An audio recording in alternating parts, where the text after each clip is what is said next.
ನಮಸ್ಕಾರ ಫ್ರೆಂಡ್ಸ್, ನಾನು ಶ್ವೇತಾ ರಾಜೇಂದ್ರನ್ ಮಾತಾಡ್ತಾ ಇರೋದು ಲಕ್ಷ್ಮಿತಾ ರಾಯರ್ ಮಗಳು ಕನ್ನಡ ಯೂಟ್ಯೂಬ್ ಚಾನಲ್ಗೆ ತಮ್ಮೆಲ್ಲರಿಗೂ ಆತ್ಮೀಯವಾದ ಸ್ವಾಗತ. ಸ್ನೇಹಿತರೆ, ನಾನಿವತ್ತು ವಿಶೇಷವಾಗಿ ಧನುರ್ಮಾಸದಲ್ಲಿ ಆಚರಿಸಲ್ಪಡುವಂತಹ ಒಂದು ಪುಟ್ಟು ಅನುಷ್ಠಾನನ ನಾನು ನಿಮಗೆ ತಿಳಿಸ್ಕೊಡ್ತಾ ಇದ್ದೀನಿ. ಯಾಕೆ ಈ ಅನುಷ್ಠಾನನ ಹೇಳ್ಕೊಡ್ತಾ ಇದ್ದೀನಿ ಅಂದರೆ, ವಿಶೇಷವಾಗಿ ನಮ್ಮ ಮನೆಯಲ್ಲಿರುವಂತಹ ಎಂಥದ್ದೇ ಕಷ್ಟ ಕಾರ್ಪಣ್ಯಗಳಿದ್ರೂ ಅದೆಲ್ಲ ಹೋಗಬೇಕು ಅಂತಂದರೆ ನಮ್ಮ ಮನೆಯಲ್ಲಿ ಯಾವಾಗಲೂ ಸ್ಥಿರಮಹಾಲಕ್ಷ್ಮಿ ನೆಲೆಸಿರಬೇಕು. ಯಾಕಂದರೆ ಪ್ರತಿಯೊಂದು ಜೀವಿಗೂ ಹಣದ ಅವಶ್ಯಕತೆ ಅನ್ನೋದು ತುಂಬ ಇರುತ್ತೆ.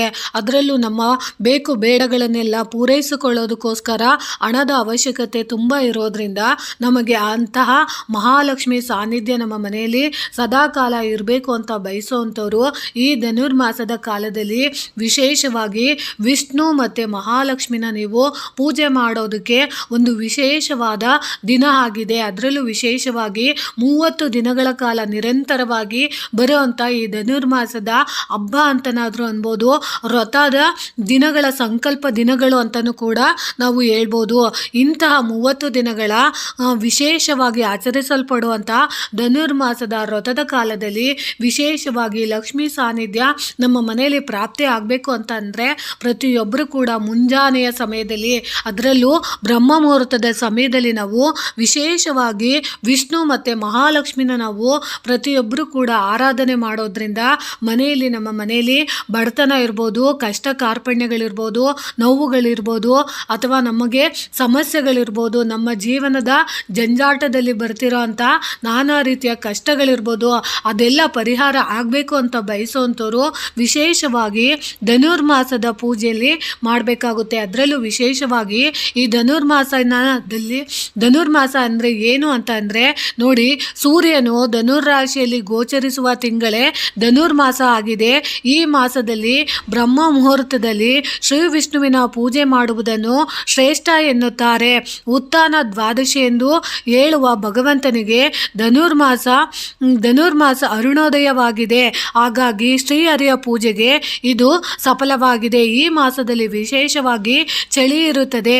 ಈ ಚಳಿಯ ತೀವ್ರತೆ ಎಷ್ಟು ಇರುತ್ತದೆ ಎಂದರೆ, ಚಳಿಯನ್ನು ತಾಳಲಾರದೆ ರಾತ್ರಿ ವೇಳೆ ಮನುಷ್ಯ ತನ್ನ ದೇಹವನ್ನು ಬಿಲ್ಲಿನಂತೆ ಬಾಗಿಸಿ ಮಲಗುತ್ತಾನೆ, ಮುದುರಿಕೊಳ್ಳುತ್ತಾನೆ. ಆದ್ದರಿಂದಲೇ ಈ ಮಾಸಕ್ಕೆ ಧನುರ್ಮಾಸ ಎಂದು ಕರೆಯಲಾಗುತ್ತದೆ. ವಿಶೇಷವಾಗಿ ಈ ದಿನಗಳಲ್ಲಿ ಸೂರ್ಯೋದಯಕ್ಕೆ ಮೊದಲು ಎದ್ದು ಸ್ನಾನ ಮಾಡಿ ಸೂರ್ಯೋದಯಕ್ಕೆ ಅರ್ಧ ಗಂಟೆ ಮೊದಲು ಪೂಜೆ ಮಾಡುತ್ತಾರೆ. ಇದನ್ನು ಬ್ರಹ್ಮ ಮುಹೂರ್ತದ ಪೂಜೆ ಎನ್ನುತ್ತಾರೆ. ಈ ದಿನಗಳಲ್ಲಿ ಭಗವಾನ್ ವಿಷ್ಣುವಿನ ಶ್ಲೋಕಗಳನ್ನು ಹೆಚ್ಚಾಗಿ ಪಠಿಸಲಾಗುತ್ತದೆ. ಈ ದಿನಗಳಲ್ಲಿ ಬಡವರಿಗೆ ಮತ್ತು ಬ್ರಾಹ್ಮಣರಿಗೆ ಕೈಲಾದಷ್ಟು ದಾನವನ್ನು ಕೂಡ ಮಾಡಲಾಗುತ್ತದೆ. ಈ ದಿನಗಳಲ್ಲಿ ನಾವು ವಿಷ್ಣುವಿನ ಆರಾಧನೆಯನ್ನು 1000 ವರ್ಷಗಳ ಪೂಜೆಗೆ ಸಮಾನವೆಂದು ಪರಿಗಣಿಸಲಾಗಿದೆ. ಈ ತಿಂಗಳು ಪೂರ್ತಿ ವೆಂಕಟೇಶ್ವರ ಸ್ತೋತ್ರವನ್ನು ಪಠಿಸಲಾಗುತ್ತದೆ. ನೋಡಿ ಸ್ನೇಹಿತರೆ, ಆ ಉದ್ದೇಶಕ್ಕೋಸ್ಕರನೇ ನಾನು ನಿಮಗೆ ತಿಳಿಸ್ಕೊಡ್ತಿದ್ದೀನಿ. ನೀವು ಈ ಒಂದು ತಿಂಗಳ ಕಾಲ ನಿರಂತರವಾಗಿ ವೆಂಕಟೇಶ್ವರ ಮತ್ತು ಮಹಾಲಕ್ಷ್ಮೀ ದೇವಿಯ ಸುಪ್ರಭಾತ ಸೇವೆನ ಪ್ರತಿಯೊಬ್ಬರು ಕೂಡ ಆಚರಣೆ ಮಾಡಿ. ಏನಂತಂದರೆ ತುಂಬಾ ಸರಳವಾದದ್ದು ಸ್ನೇಹಿತರೆ. ಪ್ರತಿಯೊಬ್ಬರು ಮುಂಜಾನೆ ನೀವು ಎದ್ದೇಳ್ತೀರಾ, ಪೂಜೆ ಪುನಸ್ಕಾರ ಎಲ್ಲ ಮಾಡ್ತಾ ಇರ್ತೀರಾ. ಅದರ ಜೊತೆಗೆ ನಿಮ್ಮ ಮನೆಯಲ್ಲಿ ವಿಶೇಷವಾಗಿ ವಿಷ್ಣುವಿನ ಫೋಟೋ ಅಥವಾ ಮಹಾಲಕ್ಷ್ಮಿಯ ಫೋಟೋ ಇದ್ದರೆ ಅದನ್ನು ನೀವು 30 ದಿನಗಳ ಕಾಲ ನಿರಂತರವಾಗಿ ಒಂದು ಜಾಗದಲ್ಲಿ ಇಡೋವಂಥ ವ್ಯವಸ್ಥೆನ ನೀವು ಮಾಡಿಕೊಂಡು ಒಂದು ಮಣೆನ ನೀವು ಹಾಸಿ, ಅದರ ಮೇಲೆ ನೀವು ಒಂದು ಕೆಂಪು ಬಟ್ಟೆನ ಹಾಸಿ, ಅದರ ಮೇಲೆ ನೀವು ಲಕ್ಷ್ಮೀ ನಾರಾಯಣರಿರೋಂತಹ ಒಂದು ಫೋಟೋ ಫೋಟೋನ ಇಟ್ಟು ಅದಕ್ಕೆ ನೀವು ತುಳಸಿ ಮತ್ತು ಮಲ್ಲಿಗೆ ಹೂವಿನ ಹಾರನ ನೀವು ದಿನ ರೀತಿ ಅರ್ಪಣೆ ಮಾಡ್ಬೋದು. ಅಂದರೆ ದಿನ ನೀವು ಮಲ್ಲಿಗೆ ಹೂವಿನ ಹಾರ ಹಾಕ್ತೀನಿ ಅಂದರೆ ಪ್ರತಿಯೊಬ್ಬರು ಕೂಡ ದಿನ ಮಲ್ಲಿಗೆ ಹೂವಿನ ಹಾರನ ಹಾಕ್ಬೋದು.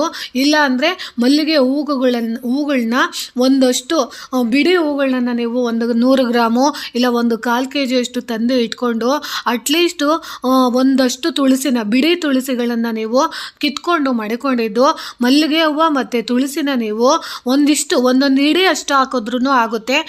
ದಿನ ಮಾಲೆ ಹಾಕೋಕ್ಕಾಗಲಿಲ್ಲ ಅಂದರೂ 11 ಹೂವನ್ನು ನೀವು ಅಥವಾ 11 ತುಳಸಿ ಎಲೆಗಳನ್ನು ನೀವು ಲಕ್ಷ್ಮೀನಾರಾಯಣರ ಫೋಟೋ ಮುಂದೆ ಇಟ್ಟು ನೀವು ಸುಪ್ರಭಾತ ಸೇವೆನ ನೀವು ಮಾಡಬೇಕಾಗುತ್ತೆ. ಅದರಲ್ಲೂ ವಿಶೇಷವಾಗಿ ನೀವು ಅವತ್ತಿನ ದಿನ ಅಂದರೆ ನೋಡಿ ಸ್ನೇಹಿತರೆ, ಇವತ್ತಿಂದನೇ ಕಮೆಂಟ್ಸ್ ಆಗಿದೆ. ನೀವು ಈ ವಿಡಿಯೋನ ನೋಡಿದ್ರೆ ನಾಳೆಯಿಂದನೇ ನೀವು ಮಾಡ್ಕೊಬೋದು. ಅದಕ್ಕೆ ನೀವು ಫೋಟೋಗೆ ನೀವು ಅಲಂಕಾರ ಎಲ್ಲ ಮಾಡಿದ ನಂತರ ನೀವು ಏನು ಮಾಡಬೇಕು ಅಂದರೆ ಒಂದು ಫೋಟೋಗೆ ಅಲಂಕಾರ ಮಾಡಿದ ಫೋಟೋ ಮುಂದೆಗಡೆ ನೀವು ಒಂದು ದೊಡ್ಡದಾದ ಒಂದು ಮರದ ಹಲಗೆಯ ಮಣೆನ ನೀವು ಹಾಸಿ ಅದರ ಮುಂದೆ ನೀವು ಏನು ಮಾಡಬೇಕು ಅಂದರೆ ಲಕ್ಷ್ಮೀ ವೆಂಕಟೇಶ್ವರ ಇರುವಂತಹ ಚಿತ್ರ ಅಂದರೆ ರಂಗೋಲಿನ ನೀವು ಬಿಡಿಸ್ಬೇಕಾಗುತ್ತೆ. ಅದರಲ್ಲೂ ವಿಶೇಷವಾಗಿ ವೆಂಕಟೇಶ್ವರ ಮಹಾಲಕ್ಷ್ಮಿ ಜೊತೆಯಾಗಿರುವಂತಹ ರಂಗೋಲಿನ ನೀವು ಹಾಕಿ ಅದಕ್ಕೆ ಅರಿಶಿಣ ಕುಂಕುಮನ ಹಾಕಿ ಅದರಲ್ಲೂ ವಿಶೇಷವಾಗಿ ನಿಮ್ಮ ಮನೆಯ ಸುತ್ತಮುತ್ತ ಏನಾದರೂ ಪಾರಿಜಾತದ ಹೂಗಳು ಏನಾದರೂ ಇದ್ದರೆ ಆ ಪಾರಿಜಾತದ ಹೂಗಳು, ತುಳಸಿ ಎಲೆಗಳು, ಮಲ್ಲಿಗೆ ಹೂಗಳು, ಮಲ್ಲಿಗೆ ಮೊಗ್ಗುಗಳು ಇವುಗಳಿದ್ದರೆ ಅವುಗಳನ್ನು ನೀವು ಅಲಂಕಾರಕ್ಕೆ ನೀವು ಲಕ್ಷ್ಮೀ ವೆಂಕಟೇಶ್ವರ ರಂಗೋಲಿಗೆ ನೀವು ಅಲಂಕಾರ ಮಾಡಿ ನೀವು ವಿಶೇಷವಾಗಿ ಲಕ್ಷ್ಮೀ ವೆಂಕಟೇಶ್ವರಕ್ಕೆ ಸಂಬಂಧಪಟ್ಟಂತಹ ಸುಪ್ರಭಾತ ಸೇವೆನ ನೀವು ಆಡಬೇಕಾಗುತ್ತೆ. ಅಕಸ್ಮಾತ್ ನಿಮಗೆ ಆ ಸುಪ್ರಭಾತ ಸೇವೆ ನಿಮಗೆ ಹೇಳಕ್ಕೆ ಬರ್ತಾ ಇಲ್ಲ ಅಂತಂದರೆ ಅಂಥವರು ನೀವು ಏನು ಮಾಡ್ಬೋದು ಅಂತಂದರೆ ವಿಶೇಷವಾಗಿ ನೀವು ಮೊಬೈಲಲ್ಲಿ ಹಾಕಿದಾಗ ಖಂಡಿತವಾಗ್ಲೂ ನಿಮಗೆ ಸುಪ್ರಭಾತ ಸೇವೆದು ನಿಮಗೆ ಸಿಗುತ್ತೆ. ಅಂಥ ಸುಪ್ರಭಾತ ಸೇವೆನ ನೀವು ಬೆಳಗಿನ ಜಾವದೊತ್ತು ನೀವು ಮಾಡಬೇಕಾಗುತ್ತೆ. ಏನಂತ ಅಂದರೆ ಸ್ನೇಹಿತರೆ, ವಿಶೇಷವಾಗಿ ನಿಮಗೆ ಗೊತ್ತಿರುತ್ತೆ, ತಿರುಪತಿಗೆಲ್ಲ ನಾವು ಹೋದಾಗ ವಿಶೇಷವಾಗಿ ಬೆಳಗಿನ ಜಾವದಲ್ಲಿ ಒಂದು ಹಾಡನ್ನು ಹಾಕ್ತಾ ಇರ್ತಾರೆ. ಆ ಹಾಡಿನ 1-2 ಸಾಲನ್ನು ನಾನು ನಿಮಗೆ ಹೇಳ್ತೀನಿ. ಈ ಸುಪ್ರಭಾತ ಸೇವೆನ ನೀವು ಪ್ರತಿಯೊಬ್ಬರು ಕೂಡ ಬೆಳಗ್ಗೆ ಹೊತ್ತು ನೀವು ನಿಮ್ಮ ಮನೆಗಳಲ್ಲಿ ನಿಮಗೆ ಹಾಡೋಕ್ಕೆ ಬರಲಿಲ್ಲ ಅಂದರೂ ಪರವಾಗಿಲ್ಲ, ಒಂದು ಅರ್ಧ ಗಂಟೆ ನೀವು ಈ ಸುಪ್ರಭಾತ ಸೇವೆನ ನೀವು ಕೇಳಿಸ್ಕೊಳ್ಳೋ ಅಂಥ ಪ್ರಯತ್ನನಾದರೂ ಮಾಡಿ ಪೂಜೆ ಮಾಡಿಬಿಟ್ಟು ನೀವು ನಿಶಬ್ದವಾಗಿ ದೇವರ ಮನೆಯಲ್ಲಿ ನೀವು ಇದನ್ನು ನೀವು ಕೇಳಿಸ್ಕೊಳ್ಳೋದ್ರಿಂದನೂ ಖಂಡಿತವಾಗ್ಲೂ ನಮ್ಮ ಮನೆಯಲ್ಲಿ ಲಕ್ಷ್ಮೀ ಸಾನ್ನಿಧ್ಯ ಅನ್ನೋದು ಪ್ರಾಪ್ತಿಯಾಗುತ್ತೆ. ಆ ಸ್ತೋತ್ರದ ಹಾಡನ್ನು ನಾನು 1-2 ಸಾಲು ನನಗೆ ಬಂದ ರೀತಿಯಲ್ಲಿ ಹೇಳ್ತೀನಿ. ನೀವು ಮೊಬೈಲಲ್ಲಿ ಹುಡುಕಿದಾಗ ಖಂಡಿತವಾಗ್ಲೂ ಸಿಗುತ್ತೆ. ಅದನ್ನು ನೀವು ಡೌನ್ಲೋಡ್ ಮಾಡಿಕೊಂಡು ಅಥವಾ ಅದನ್ನು ನೀವು ಆನ್ ಮಾಡಿಕೊಂಡು ಅರ್ಧ ಗಂಟೆ ಟೈಮು ನಿಮ್ಮ ಮನೆಯಲ್ಲಿ ಅದನ್ನು ಹಾಕೋವಂಥ ಪ್ರಯತ್ನನ ಮಾಡಿ. ಅಕಸ್ಮಾತ್ ನಿಮಗೆ ಆ ಸ್ತೋತ್ರ ಸಂಪೂರ್ಣವಾಗಿ ಬರುತ್ತೆ ಅಂದರೆ ಆ ಸ್ತೋತ್ರನ ನೀವು ನಿಮ್ಮ ಮಕ್ಕಳ ಎದುರಿಗೆ ನೀವು ಪಠಿಸೋ ಅಂಥದ್ದು ಬರೋದಿದ್ರೆ ಖಂಡಿತವಾಗ್ಲೂ ನೀವು ಮಕ್ಕಳ ಎದುರಿಗೆ ನೀವು ಕುಣಿಸಿ ಈ ಸ್ತೋತ್ರನ 1 ಸಾರಿ ಆದ್ರೂ ಪೂರ್ತಿಯಾಗಿ ಓದಿ. ಅಂದರೆ ನಿಮಗೆ ಬರುತ್ತೆ ಅಂದರೆ, ಯಾಕಂದರೆ ಕೆಲವೊಬ್ಬರಿಗೆ ಇದು ತುಂಬ ದೊಡ್ಡ ಸ್ತೋತ್ರ ಆಗಿರೋದ್ರಿಂದ 27 ಅಧ್ಯಾಯನ ಏನೋ ಇದೆ ಅಷ್ಟು ನಿಮ್ಮ ಕೈಲಿ ಓದೋಕ್ಕಾಗಲ್ಲ ಅಂತ ಅನ್ನೋರು ನೀವು ಇದನ್ನು ಕೇಳಿಸ್ಕೊಬೋದು. ಆ ಕೇಳಿಸ್ಕೊಳ್ಳೋದ್ರಿಂದನೂ ನಮಗೆ ಎಷ್ಟೋ ಅನುಕೂಲ ಆಗುತ್ತೆ. ಅದರಲ್ಲೂ ನೀವು ದೇವರಿಗೆ ನೀವು ಅಲಂಕಾರ ಎಲ್ಲ ಮಾಡಿ, ಅಂದರೆ ನಿಮ್ಮ ಮನೆಯಲ್ಲಿ ದೇವರ ಮನೆಯಲ್ಲಿ ವಿಷ್ಣು ಲಕ್ಷ್ಮಿ ಸಾನ್ನಿಧ್ಯ ಇರೋಂಥ ಫೋಟೋಗೆ ಅಥವಾ ವಿಗ್ರಹನಿಟ್ಟು ನೀವು ಅಲಂಕಾರ ಮಾಡಿ ಆ ರಂಗೋಲಿನ ನಾನು ಹೇಳಿದಂತಹ ಲಕ್ಷ್ಮೀ ವೆಂಕಟೇಶ್ವರ ಜೊತೆ ಇರುವಂತಹ ರಂಗೋಲಿನ ನೀವು ಹಾಕಿ ಅದಕ್ಕೆ ಅಲಂಕಾರ ಮಾಡಿ ಈ ಸುಪ್ರಭಾತನ ನೀವು ಹಾಕಿ ಬಿಡೋದ್ರಿಂದನೇ ಎಷ್ಟೋ ನಿಮ್ಮ ಮನೆಯಲ್ಲಿರೋಂಥ ಪಾಪಕರ್ಮಗಳೆಲ್ಲ ಹೋಗಿ ನಮ್ಮ ಮನೆಯಲ್ಲಿರೋಂಥ ಕಷ್ಟಗಳೆಲ್ಲ ನಿವಾರಣೆ ಆಗಿ ನಮ್ಮ ಮನೆಯಲ್ಲಿ ಲಕ್ಷ್ಮೀ ಸಾನ್ನಿಧ್ಯ ಪ್ರಾಪ್ತಿ ಆಗೋದಕ್ಕೆ ಇದು ಸಹಾಯ ಮಾಡಿಕೊಡುತ್ತೆ. ತುಂಬಾ ಸರಳವಾದದ್ದು. ಅದರ ಜೊತೆಗೆ ನೀವು ಲಕ್ಷ್ಮಿಗೆ ಪ್ರತಿದಿನ ವಿಷ್ಣು ಮತ್ತು ಮಹಾಲಕ್ಷ್ಮಿಗೆ ಪ್ರತಿದಿನ 1 ಗ್ಲಾಸ್ ಹಾಲನ್ನು ನೀವು ಇಡ್ತಾ ಬನ್ನಿ. ಅಷ್ಟೇ, ನೀವು ಇನ್ನೇನು ಮಾಡೋದು ಬೇಕಾಗಿಲ್ಲ. ಇಷ್ಟನ್ನು ನೀವು 30 ದಿನಗಳ ಕಾಲ ನಿರಂತರವಾಗಿ ಮಾಡಿದ್ದೆ ಆದರೆ ಖಂಡಿತವಾಗ್ಲೂ ನಮ್ಮ ಮನೆಯಲ್ಲಿ ಲಕ್ಷ್ಮೀ ಸಾನ್ನಿಧ್ಯ ಅನ್ನೋದು ಅನ್ನೋದು ಪ್ರಾಪ್ತಿಯಾಗುತ್ತೆ. ಅದರಲ್ಲೂ ವಿಶೇಷವಾಗಿ ನೀವು ಶುಕ್ರವಾರದ ದಿನಗಳಲ್ಲಿ, ಶನಿವಾರದ ದಿನಗಳಲ್ಲಿ ವಿಶೇಷವಾಗಿ ಲಕ್ಷ್ಮೀ ಸಾನ್ನಿಧ್ಯ ಬೇಕು ಅಂತ ಬಯಸುವಂಥವ್ರು ಹೆಸರು ಬೇಳೆಗೆ ಸಂಬಂಧಪಟ್ಟಂತಹ ಉಗ್ಗಿನ ನೀವು ತಯಾರಿಸಿ ಅದನ್ನು ನೀವು ಅಮ್ಮನವರಿಗೆ ಮತ್ತು ವಿಷ್ಣು ದೇವರಿಗೆ ನೈವೇದ್ಯವಾಗಿ ಇಟ್ಟು ಅದನ್ನು ನೀವು ನಿಮ್ಮ ಮನೆಯ ಸುತ್ತಮುತ್ತ ಇರುವಂತಹ ದಂಪತಿಗಳಿಗೆ ಅಥವಾ ವಿಶೇಷವಾಗಿ ಇರುವಂತಹ ವಯಸ್ಸಾದಂತಹ ವೃದ್ಧ ದಂಪತಿಗಳಿಗೆ ನೀವು ಅದನ್ನು ಅರ್ಪಣೆ ನೈವೇದ್ಯನ ನೀವು ಅವರಿಗೆ ಕೊಟ್ಟಿದ್ದೆ ಆದರೆ ಖಂಡಿತವಾಗ್ಲೂ ನಮ್ಮ ಮನೆಯಲ್ಲಿ ಯಾವುದೋ ಒಂದು ರೂಪದಲ್ಲಿ 30 ದಿನಗಳ ಒಳಗಾಗಿ ಯಾವುದೋ ಒಂದು ರೂಪದಲ್ಲಿ ನಮಗೆ ಲಕ್ಷ್ಮಿ ಮತ್ತು ನಾರಾಯಣರ ಅನುಗ್ರಹ ಖಂಡಿತವಾಗ್ಲೂ ಆಗುತ್ತೆ. ಯಾವುದೋ ಒಂದು ರೂಪದಲ್ಲಿ ನಮಗೆ ಹಣ ಆಗಿರ್ಬೋದು, ಒಡವೆ ಆಗಿರ್ಬೋದು, ಅದೆಲ್ಲ ಸೇರೋದಕ್ಕೆ ಅನುಕೂಲ ಮಾಡಿಕೊಡುತ್ತೆ. ಅಥವಾ ನಿಮ್ಮ ಮನೆಯಲ್ಲಿ ಯಾವುದೋ ಒಂದು ರೀತಿಯಲ್ಲಿ ನಿಮ್ಮ ಮನೆಯಲ್ಲಿ ಶುಭ ಕಾರ್ಯಗಳು ಆಗೋದಕ್ಕೆ ಅದು ಕಾರಣ ಆಗುತ್ತೆ. ಅದಕ್ಕೋಸ್ಕರ ನೀವು ಈ ಮಾಸದಲ್ಲಿ ನೀವು ದೇವಸ್ಥಾನಕ್ಕೆ ಹೋಗಿ ಪೂಜೆ ಪುನಸ್ಕಾರನ ಮಾಡೋಕ್ಕಾಗಲಿಲ್ಲ ಅಂಥವರು ಮನೆಯಲ್ಲಿ ವಿಶೇಷವಾಗಿ ಈ ವೆಂಕಟೇಶ್ವರ ಸ್ವಾಮಿಯ ಸುಪ್ರಭಾತ ಸೇವೆನ ಖಂಡಿತವಾಗ್ಲೂ ಪ್ರತಿಯೊಬ್ಬರು ಕೂಡ ನಿರಂತರವಾಗಿ 1 ತಿಂಗಳ ಕಾಲ ಮನೆಯಲ್ಲಿ ಇದನ್ನು ಮಾಡಿ ಅಂತ ನಾನು ತಿಳಿಸೋಕ್ಕೆ ಇಷ್ಟಪಡ್ತೀನಿ. ಅದರಲ್ಲೂ ನೋಡಿ ಸ್ನೇಹಿತರೆ, ಆ ಹಾಡು ಈ ರೀತಿ ಇದೆ: ಶ್ರೀ ವೆಂಕಟೇಶ್ವರ ಸುಪ್ರಭಾತಂ ಕೌಸಲ್ಯ ಸುಪ್ರಜಾ ರಾಮ ಪೂರ್ವ ಸಂಧ್ಯಾ ಪ್ರವರ್ತತೆ ಉತ್ತಿಷ್ಟ ನರಶಾರ್ದೂಲ ಕರ್ತವ್ಯಂ ದೈವ ಮಾಹಿನಿಕಂ ಅಂತ ಇದೆ.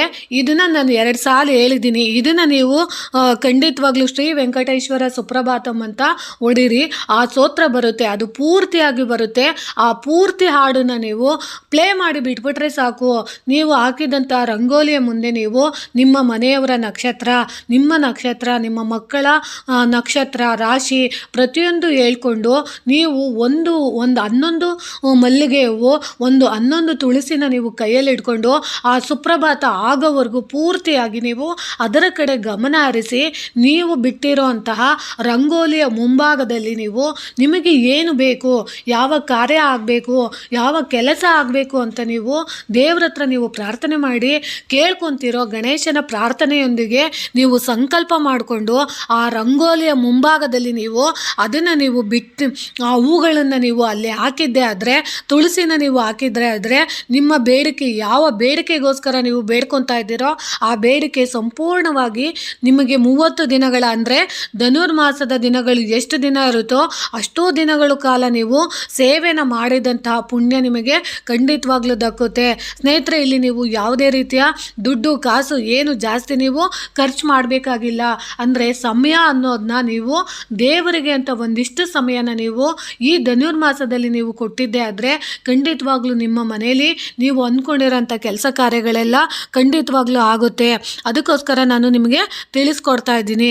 ಅದರಲ್ಲೂ ವಿಶೇಷವಾಗಿ ನೋಡಿ, ಈ ಧನುರ್ಮಾಸದಲ್ಲಿ ನಾವು ಶ್ರೀ ವಿಷ್ಣುವಿನ ಪೂಜೆಯ ಜೊತೆಯಾಗಿ ನಾವು ಲಕ್ಷ್ಮಿಯನ್ನು ನಾವು ಪೂಜೆ ಮಾಡೋದ್ರಿಂದ ಆ ಸುಪ್ರಭಾತದ ಸೇವೆಯ ಜೊತೆಗೆ ನೀವು ಲಕ್ಷ್ಮೀ ದೇವಿಯ 12 ನಾಮಾವಳಿಗಳನ್ನು ಕೂಡ ನೀವು ಪ್ರಾರ್ಥಿಸಿದ್ದೇ ಆದರೆ, ಅಂದರೆ 12 ನಾಮಗಳಂದರೆ ಲಕ್ಷ್ಮಿ ಅಷ್ಟೋತ್ತರಗಳನ್ನು ನೀವು ಹೇಳ್ಕೊಬೋದು, ಇಲ್ಲ ಲಕ್ಷ್ಮೀ ದೇವಿಯ ನಾಮಾವಳಿಗಳನ್ನು ನೀವು ಹೇಳ್ಕೊಳ್ಳೋದ್ರಿಂದ ಖಂಡಿತವಾಗ್ಲೂ ನಿಮ್ಮ ಮನೆಯಲ್ಲಿ ಗಂಡ ಹೆಂಡತಿಯರ ಸಮೇತ ನಾವು ಪೂಜೆ ಮಾಡಿದಾಗ ಖಂಡಿತವಾಗ್ಲೂ ನಮ್ಮ ಮನೆಯಲ್ಲಿ ಲಕ್ಷ್ಮೀ ಸಾನ್ನಿಧ್ಯದ ಜೊತೆಗೆ ವಿಷ್ಣುವಿನ ಸಾನ್ನಿಧ್ಯ ಕೂಡ ಪ್ರಾಪ್ತಿಯಾಗುತ್ತೆ. ಅದರಲ್ಲೂ ವಿಶೇಷವಾಗಿ ನೋಡಿ, ನಾವು ಯಾಕೆ ಅವತ್ತಿನ ದಿನ ನಾವು ಲಕ್ಷ್ಮಿನ ನಾವು ಪೂಜೆ ಮಾಡಬೇಕು ಅಂದರೆ, ನೋಡಿ ಧನುರ್ಮಾಸದಲ್ಲಿ ಶ್ರೀ ವಿಷ್ಣು ಪೂಜೆಯೊಡನೆ ಶ್ರೀ ಲಕ್ಷ್ಮಿಯನ್ನು 12 ನಾಮದೊಂದಿಗೆ ಪ್ರಾರ್ಥಿಸಿದರೆ ಅತಿಶಯ ಸಂಪತ್ತು ಕೂಡ ಒಲಿಯುತ್ತದೆ. ಈ ಮಾಸದ ಅವಧಿಯಲ್ಲಿ ಪ್ರತಿದಿನ ಬೆಳಗಿನ ಜಾವ ಮಹಾವಿಷ್ಣು ಪೂಜೆ, ಉಗ್ಗಿಯ ನೈವೇದ್ಯ ಮಾಡುವ ಸಂಪ್ರದಾಯವಿದೆ. ಈ ಮಾಸದಲ್ಲಿ ಮಹಾವಿಷ್ಣುವಿನ ಜೊತೆಗೆ ಮಹಾಲಕ್ಷ್ಮಿಯನ್ನು ಪೂಜಿಸಿದರೆ ಧನ ಸಮೃದ್ಧಿ ಉಂಟಾಗುವುದೆಂಬ ನಂಬಿಕೆ ಕೂಡ ಇದೆ. ಧನುರ್ಮಾಸದಲ್ಲಿ ಯಾರು ಬ್ರಹ್ಮ ಮುಹೂರ್ತದಲ್ಲಿ ಎದ್ದು ವಿಷ್ಣುವಿನೊಡನೆ ಲಕ್ಷ್ಮಿಯನ್ನು ಪೂಜಿಸಿ ಉಗ್ಗಿ ಅನ್ನವನ್ನು ನೈವೇದ್ಯ ಮಾಡುತ್ತಾರೋ ವಿಶೇಷ ಧನಪ್ರಾಪ್ತಿ ಆಗುತ್ತದೆ. ಅದಕ್ಕೋಸ್ಕರ ನಾವು ವಿಶೇಷವಾಗಿ ಈ ಸುಪ್ರಭಾತ ಸೇವೆನ ನೀವು ಮಾಡಬೇಕಾಗುತ್ತೆ. ಅದಕ್ಕೋಸ್ಕರ ನಾನು ನಿಮಗೆ ತಿಳಿಸ್ಕೊಡ್ತಾ ಇದ್ದೀನಿ. ಸ್ನೇಹಿತರೆ, ವಿಶೇಷವಾಗಿ ನೋಡಿ, ಪಂಚರವತ್ ನೋಡಿ, ನೋಡಿ, ಅಗ್ನಿಪುರಾಣ ಮತ್ತು ಸ್ಮೃತಿ ಮುಕ್ತಾವಳಿಗಳಲ್ಲಿ ಧನುರ್ಮಾಸ ಮತ್ತು ಮಹಾತ್ಮೆಯನ್ನು ಕೂಡ ಹೇಳಲಾಗಿದೆ. ನಾವು ಈ ಧನುರ್ಮಾಸದ ವಿಶೇಷದ ದಿನಗಳಲ್ಲಿ ನಾವು ವಿಶೇಷವಾಗಿ ನಾವು ದಾನ ಧರ್ಮಗಳನ್ನು ನಾವು ಎಷ್ಟು ಮಾಡ್ತೀವೋ ಅಷ್ಟು ದಾನ ಧರ್ಮ ಮಾಡಿದಷ್ಟು ಪುಣ್ಯ ನಮಗೆ. ಈ ಸುಪ್ರಭಾತ ಸೇವೆಗಳನ್ನು ನಾವು ಮನೆಯಲ್ಲಿ ವಿಶೇಷವಾಗಿ ಮಾಡಿದ್ದೇ ಆದರೆ ನಮ್ಮ ಮನೆಯಲ್ಲಿ ಯಾವಾಗಲೂ ಅನ್ನಕ್ಕೆ ಕೊರತೆ ಆಗೋದಿಲ್ಲ. ಅಥವಾ ಶುಭ ಕಾರ್ಯಗಳು ತುಂಬ ವರ್ಷದಿಂದ ನಮ್ಮ ಮನೆಯಲ್ಲಿ ಯಾವುದೇ ಶುಭ ಕಾರ್ಯಗಳು ಅಂದರೆ ಆಗ್ತಾನೇ ಇಲ್ಲ. ನಾವು ಎಷ್ಟೆಲ್ಲ ಪ್ರಯತ್ನ ಪಡ್ತಾ ಇದ್ದೀವಿ, ಆದರೂ ನಮ್ಮ ಮನೆಯಲ್ಲಿ ಶುಭ ಕಾರ್ಯಗಳು ನಮಗೆ ನೆರವೇರ್ತಾ ಇಲ್ಲ ಅಂತ ಒದ್ದಾಡ್ತಾ ಇರೋವಂಥವ್ರು ಈ ಬಿಂದು ನಾನು ಹೇಳ್ಕೊಟ್ಟಿರೋವಂಥ ಸುಪ್ರಭಾತ ಸೇವೆನ ನೀವು ಮಾಡಬೇಕಾಗುತ್ತೆ. ಅದರಲ್ಲೂ ನೋಡು, ವಿಷ್ಣುವಿನ ಅವತಾರವೇ ಆಗಿರುವ ಈ ಕೃಷ್ಣ ಮಾಸದ ಅಂದರೆ ಕೃಷ್ಣ ಆಗಿರ್ಬೋದು, ರಂಗನಾಥ ಆಗಿರ್ಬೋದು, ವೆಂಕಟೇಶ್ವರ ಆಗಿರ್ಬೋದು, ಅಂತಹ ದೇವರುಗಳನ್ನು ನಾವು ವಿಷ್ಣು ದೇವರು ಎಂದು ಕರೆಯುತ್ತೇವೆ. ಅದಕ್ಕೋಸ್ಕರ ನಾವು ವಿಷ್ಣು ಮತ್ತು ಮಹಾಲಕ್ಷ್ಮಿನ ನಾವು ಜೊತೆಯಾಗಿರೋವಂಥದ್ದು. ಶ್ರೀನಿವಾಸ ಮಹಾಲಕ್ಷ್ಮಿ ಇರೋ ಫೋಟೋ, ಇಲ್ಲ ವೆಂಕಟೇಶ್ವರ ಮಹಾಲಕ್ಷ್ಮಿ ಇರೋ ಅಂಥದ್ದು, ರಂಗನಾಥ ಮಹಾಲಕ್ಷ್ಮಿ ಇರೋ ಅಂಥದ್ದು ಯಾವುದೇ ಫೋಟೋ ಇರ್ಬೋದು. ಕೃಷ್ಣ ಅಥವಾ ಸತ್ಯಭಾಮ ಇರುವಂಥ ಫೋಟೋನು ಕೂಡ ನೀವು ಇಡ್ಬೋದು. ಅದೆಲ್ಲ ಬಂದು ವಿಷ್ಣುವಿಗೆ ಸಂಬಂಧಪಟ್ಟಂಥದ್ದಾಗುತ್ತೆ. ಅಂತಹ ವಿಷ್ಣುವಿಗೆ ಸಂಬಂಧಪಟ್ಟ ಫೋಟೋನ ಇಟ್ಟು ನೀವು ಆರಾಧನೆ ಮಾಡಿ ಸುಪ್ರಭಾತ ಸೇವೆಗೆ ನೀವು ನಿಮ್ಮ ಮನೆಯಲ್ಲಿರುವಂತಹ ಒಂದು ರಂಗೋಲಿ ಪುಡಿಯಿಂದನೂ ನೀವು ದೇವರನ್ನು ನೀವು ಹೊಲಿಸ್ಕೊಬೋದು ಅನ್ನೋ ಉದ್ದೇಶದಿಂದ ನಾನು ನಿಮಗೆ ತಿಳಿಸ್ಕೊಟ್ಟಿದ್ದೀನಿ. ಖಂಡಿತವಾಗ್ಲೂ ಈ ಸುಪ್ರಭಾತ ಸೇವೆನ ನೀವು ಈ 30 ದಿನಗಳ ಕಾಲ ಖಂಡಿತವಾಗ್ಲೂ ಧನುರ್ಮಾಸದಲ್ಲಿ ಮಾಡಿ ನೀವು ಲಕ್ಷ್ಮೀ ಪ್ರಾಪ್ತಿಗೆ ಒಳಗಾಗಿ ಅಂತ ನಾನು ತಿಳಿಸೋಕ್ಕೆ ಇಷ್ಟಪಡ್ತೀನಿ ಸ್ನೇಹಿತರೆ. ತುಂಬ ಸರಳವಾದದ್ದು. ನಿಮಗೆ ಸರಿ ಅನಿಸಿದ್ರೆ, ಮಾಡೋಕ್ಕೆ ಸಮಯ ಇದ್ದರೆ ಖಂಡಿತವಾಗ್ಲೂ ಸುಪ್ರಭಾತ ಸೇವೆನ ಮಾಡಿ ಅಂತ ತಿಳಿಸ್ತಾ ಇದ್ದೀನಿ ಸ್ನೇಹಿತರೆ. ಈ ಮಾಹಿತಿ ಇಷ್ಟ ಆಗಿದ್ದರೆ ದಯವಿಟ್ಟು ನನ್ನ ಚಾನಲ್ನ ಸಬ್ಸ್ಕ್ರೈಬ್ ಮಾಡ್ಕೊಂಡು ನೋಡಿ, ಹೆಚ್ಚೆಚ್ಚು ವಿಡಿಯೋನ ಶೇರ್ ಮಾಡಿ ಮತ್ತು ಲೈಕ್ ಮಾಡಿ. ಹೊಸದಾಗಿ ಯಾರಾದರೂ ನೋಡ್ತಿದ್ರೆ ದಯವಿಟ್ಟು ನನ್ನ ಚಾನಲ್ನ ಸಬ್ಸ್ಕ್ರೈಬ್ ಮಾಡ್ಕೊಂಡು ನೋಡಿ ಅಂತ ತಿಳಿಸ್ತಾ ಇದ್ದೀನಿ ಸ್ನೇಹಿತರೆ. ಮತ್ತೊಮ್ಮೆ ಹೇಳ್ತಾ ಇದ್ದೀನಿ, ಅದು ಶ್ರೀ ವೆಂಕಟೇಶ್ವರ ಸುಪ್ರಭಾತ ಸೇವೆ. ಅದನ್ನು ನೀವು ಗೂಗಲಲ್ಲಿ ಹುಡುಕಿದಾಗ ಅಥವಾ ನೀವು ಯೂಟ್ಯೂಬಲ್ಲೇ ಹುಡುಕಿದಾಗ ನಿಮಗೆ ಸಿಗುತ್ತೆ. ಶ್ರೀ ವೆಂಕಟೇಶ್ವರ ಸುಪ್ರಭಾತ ಸಾಂಗ್ ಅಂತ ಹೊಡೀರಿ, ಅದು ಯೂಟ್ಯೂಬಲ್ಲೇ ನಿಮಗೆ ಸಿಗುತ್ತೆ. ಅದನ್ನು ನೀವು ಆ ಹಾಡನ್ನು ನೀವು ಪ್ಲೇ ಮಾಡಿದ್ರೆ ಸಾಕು ಸ್ನೇಹಿತರೆ. ಅರ್ಧ ಗಂಟೆ ಪ್ರತಿದಿನ ನೀವು ಬೆಳಗ್ಗೆ ಹೊತ್ತು ಕೇಳಿಸ್ಕೊಳ್ಳಿ. ಅದರಲ್ಲೂ ಬ್ರಹ್ಮ ಮುಹೂರ್ತದಲ್ಲಿ ಕೇಳಿಸ್ಕೊಳ್ಳಿ. ಆ ಕೇಳಿಸ್ಕೊಳ್ಳೋದ್ರಿಂದನೇ ಎಷ್ಟೋ ನಮ್ಮಲ್ಲಿರೋಂಥ ಪಾಪಕರ್ಮಗಳೆಲ್ಲ ಖಂಡಿತವಾಗ್ಲೂ ಹೋಗ್ತವೆ ಅಂತ ತಿಳಿಸ್ಕೊಡ್ತಾ ಇದ್ದೀನಿ. ಪ್ರೀತಿಯ ಧನ್ಯವಾದಗಳು ಸ್ನೇಹಿತರೆ.